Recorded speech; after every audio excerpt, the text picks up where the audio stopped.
Hi friends, மறுபடியும் உங்கள் முன்னாடி இன்றைக்கி வீக் ஆஃப்ங்கிறதுனால படம் பார்க்கலான்னு சொல்லி காக்காச்சாவடி போயிருந்தேங்க.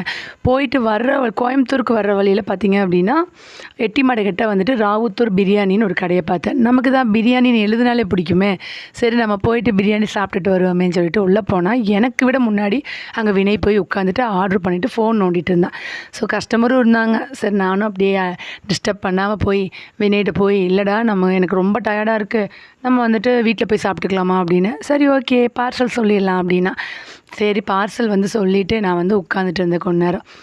அதுக்கப்புறம் பார்த்தீங்க அப்படின்னா கொஞ்சம் நேரத்தில் வந்துட்டு கஸ்டமரும் கிளம்பிட்டாங்க சாப்பிட்டு முடிச்சுட்டு. பார்த்தா அங்கே லைட்டிங் எல்லாம் கொஞ்சம் அழகாக இருந்துச்சு. ஸோ லைட்டிங் அப்புறம் சைடில் க்ரீன் ஷேடு அழகாக இருந்துச்சு பார்க்குறதுக்கு. இது உங்கள்கிட்ட ஷேர் பண்ணணுன்னு தோணுச்சு. ஒரு 10 பேர் 15 பேர் போனால் உட்காந்து சாப்பிட்றதுக்கு நல்லா இருக்குங்க, நீட்டாகவும் இருக்கும். அப்புறம் பார்த்திங்கன்னா ரேட்டு தான் எவ்வளோன்னு பார்க்கலான்னு பார்த்தா, ரேட்டு பார்த்தோம்னா ஒரு ரீசனபிளான ரேட்டாக தான் இருந்துச்சு. ஓகே அப்படின்னு சொல்லிட்டு அதுக்குள்ளே பார்சல் கொண்டு வந்துட்டாங்க. பார்சல் வாங்கும்போது என்னங்க பிளாஸ்டிக் கவரில் தரேன்னு சொன்னது கேட்டதுக்கு, இல்லைங்க இது மக்கும் குப்பைங்க அப்படின்னாங்க. சரி வாங்கிட்டு போய் வீட்டில் வச்சுட்டு சாப்பிட்லாம் அப்படின்னு சொல்லிட்டு உட்காந்தா பேபி பாருங்களேன் வேடிக்கை பார்த்துட்டே இருந்தான். சரின்ட்டு நான் சுக்கா பிரியாணி சொல்லியிருந்தேன். அப்புறம் பீஃப் சில்லி சொல்லியிருந்தேன். அப்புறம் அம்மா அக்கா அவங்க எல்லாருமே பார்த்திங்க அப்படின்னா சிக்கன் பிரியாணி தான் சொல்லியிருந்தாங்க. அப்புறம் ஒரு சிக்கன் சுக்கா சொல்லியிருந்தேன். சரி சாப்பிட்டு பார்த்தேன், வேறு லெவலில் இருந்துச்சுங்க.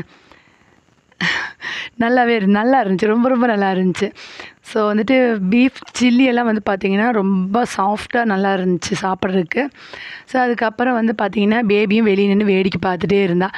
ஸோ உனக்கெல்லாம் தர முடியாது அப்படின்னு சொல்லிவிட்டு நானே சாப்பிட்டுட்டு, ஸோ நல்லா டேஸ்ட்டாக இருந்துச்சு. நீங்களும் அந்த வழியாக போனீங்கன்னா ட்ரை பண்ணி பாருங்களேன். ஸோ பாய் எல்லாருக்கும், வாங்க சாப்பிட்லாம்.